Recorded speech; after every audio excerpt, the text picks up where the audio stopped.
การแข่งขันกีฬาเทนนิสรายการเวียร์ลาวโอเพ่น2025จัดขึ้นในระหว่างวันที่13ตุลาหาวันที่2พฤศจิกายน2025นี้ในการแข่งขันครั้งนี้เท้าภูผาจันทวงศ์สร้างประวัติศาสตร์คว้าแชมป์ถึง3รายการพิธีปิดการแข่งขันในการนี้จัดขึ้นในวันที่2พฤศจิกายน2025ที่สโมสรเทนนิสเวียงจันทน์โดยการเข้าร่วมและมอบรางวัลของทานสมภูวงศา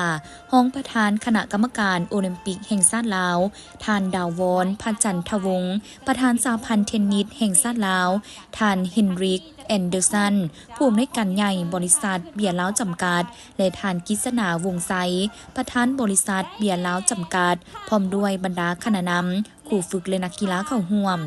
การแข่งขันในครั้งนี้จัดขึ้นก็เพื่อสืบต่อปฏิบัติตามแผนยุทธศาสตร์การพัฒนากีฬาเทนนิสลาวโดยเฉพาะการสร้างโอกาสให้นักกีฬาได้มีการแข่งขันอย่างต่อเนื่องพร้อมทั้งเป็นการทดสอบการพัฒนาฝีมือของนักกีฬาทั้งเป็นการคัดเลือกนักกีฬาดีเด่นแต่ละรุ่นอายุเพื่อเป็นตัวแทนทีมชาติลาวเกียมเข้าร่วมแข่งขันในรายการต่างๆในอนุภาคพื้นและสากลและก็ยังเป็นการสร้างขบวนการเฉลิมฉลองวันสำคัญต่างๆของชาติและสร้างขบวนการกีฬาเทนนิสภายในประเทศให้เป็นขบวนการฝึกฟื้นอีกด้วย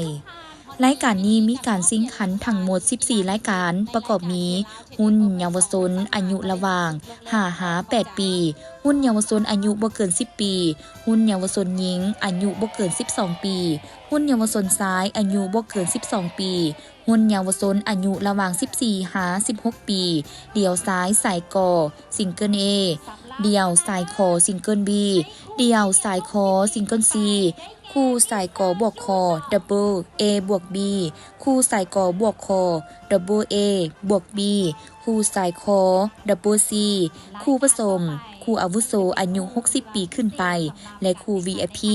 มีนักกีฬาเข้าร่วมทั้งหมด250 คนผ่านการแข่งขันผลปรากฏว่ารุ่นอายุระหว่าง5-8 ปี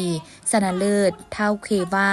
จันทวงศ์หุ้นเยาวชนชายอายุบ่เกิน10ปีชนะเลิศเท้าไซสนะจันทร์ชมพู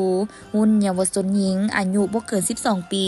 ชนะเลิศนางจันทพรศรีวิเวศหุ้นเยาวชนชายอายุบ่เกิน12ปีชนะเลิศเท้าสนะไซจันทร์ชมพูหุ้นเยาวชนชายอายุบ่เกิน14-16 ปีชนะเลิศเท้าสนพรศรีหาวงศ์